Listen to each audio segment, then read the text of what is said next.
State officials now making plans to deal with what could be more disruptions like the hoax bomb threat in Georgia's Capitol today.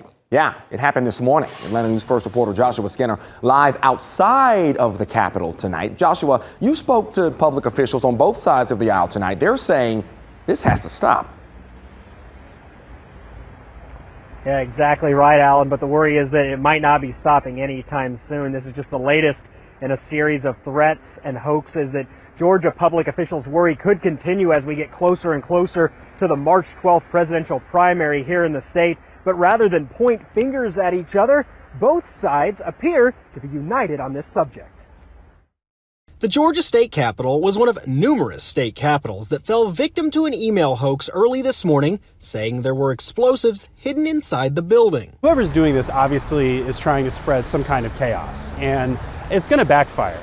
The Georgia Department of Public Safety scoured the building, found no explosives, and determined the threat was not credible. The Capitol reopened just before 9 a.m. In response, the FBI released a statement saying in part, "While we have no information to indicate a specific and credible threat, we will continue to work with our local, state, and federal law enforcement partners to gather, share, and act upon threat information as it comes to our attention." The hoax comes as public officials in Georgia and around the country continue getting swatted. And while the identities of the perpetrators are not known, one of Georgia's top election officials, Gabriel Sterling, says it's an attempt to pull Americans apart. When these people do this, they want the left to blame the right and the right to blame the left and further increase the divide and normalize potential violence moving forward. And if they achieve that goal, they've won something today.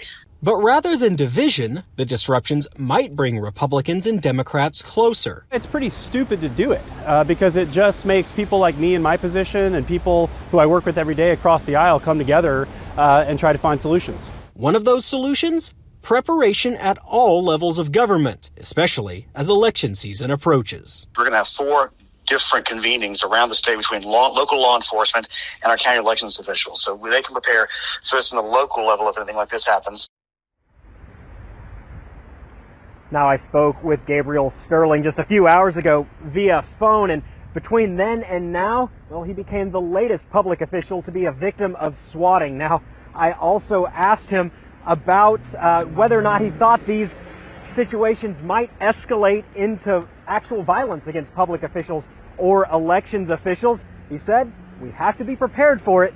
It would be irresponsible not to." Reporting live outside the Capitol, Joshua Skinner, Atlanta News First. Joshua.